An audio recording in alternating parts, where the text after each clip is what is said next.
A Polícia Federal pode ouvir nessa semana Jair Bolsonaro e a ex-primeira-dama Michele sobre o esquema de venda de joias recebidas de autoridades estrangeiras.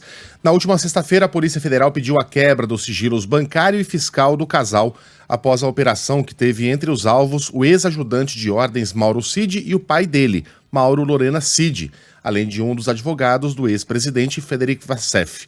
A investigação aponta, por exemplo, que um relógio da marca Rolex chegou a ser vendido por mais de $60 mil nos Estados Unidos e aí teve que ser recomprado às pressas, no desespero, para ser devolvido após decisão do Tribunal de Contas da União. E aí que entraria o Frederic Wassef na história. Ele foi o desamarrador oficial da República ao trazer de volta o relojão. Ontem, o advogado que defendia Mauro Cid, Bernardo Fenelon, deixou o cargo por suposta quebra de confiança. É a segunda... Bom, a gente não sabe os detalhes, mas quebra de confiança não significa um rompimento amigável, né? É perfeitamente razoável imaginar que Mauro Cid tenha mentido até para o seu próprio advogado.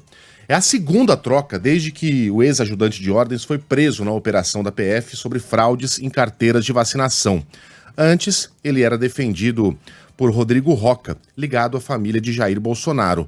Quem tem os detalhes de Brasília é João Pedro Melo. João Pedro, quais são as últimas? O que a semana reserva para esse entorno de Bolsonaro, hein?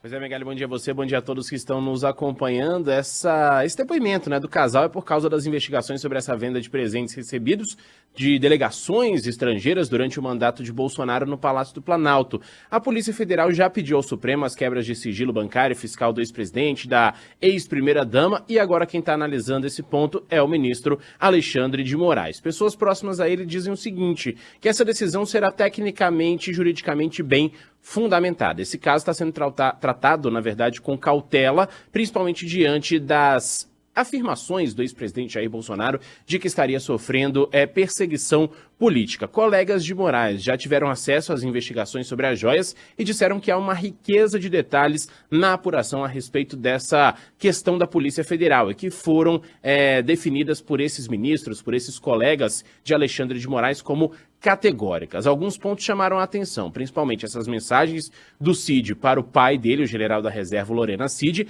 em que ele diz o seguinte, que teria ali, em determinado momento, cerca de R$25 mil, que deveriam ser colocados para o presidente da República na época, né? Ou seja, para Jair Bolsonaro, e ele fala a respeito de como trazer esse dinheiro para o Brasil, se seria ali de maneira física, né, ou seja, em cash, ou se esse dinheiro deveria ser enviado através de contas. E em determinado momento, Cid chega à conclusão de que quanto menos movimentação pelo sistema bancário, melhor, né, já que o sistema bancário seria rastreado. Bom, as operações de recompra desse relógio Rolex, elas são tanto quanto curiosas, isso porque trazem o endereço, inclusive, da loja nos Estados Unidos, a loja que comprou, chama-se Precision Watches, que é especializada em artigos de luxo e tinha comprado esse relógio de ouro, platina e também cravejado de diamantes.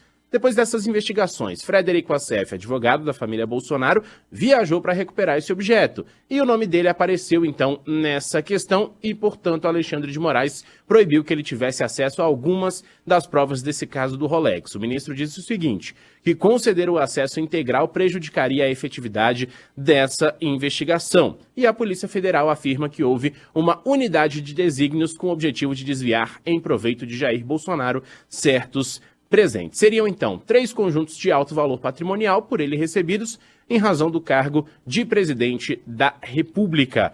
E aí, essa questão, né, na verdade, essa conversa a respeito dos R$25 mil é o que está chamando bastante atenção da Polícia Federal. Cid deve falar mais uma vez sobre isso, só que agora, diante dessa última operação, ele ainda não soltou nenhum tipo de nota. Isso porque, como você falou agora há pouquinho, Megali, ele trocou de advogado, né? A gente tinha advogado Bernardo Fenelon, que é especialista em acordos de delação premiada, representando o Cid, só que aí, diante dessa situação, ele deixou a defesa do ex-ajudante de ordens, né? A informação é de que teve essa essa quebra de confiança, ou seja, pode ser que ele tenha mentido para a defesa ou pode ter sido algum outro fator que levou a essa quebra de confiança e, portanto, Bernardo Fenelon deixou essa defesa. Anteriormente, a gente tinha também como advogado de Cid Rodrigo Roca, que é próximo à família Bolsonaro, mas que também deixou essa defesa. À época, o próprio pai de Cid disse que ele estava largado às traças, né, que o advogado estava mais preocupado em defender Bolsonaro do que o próprio Cid.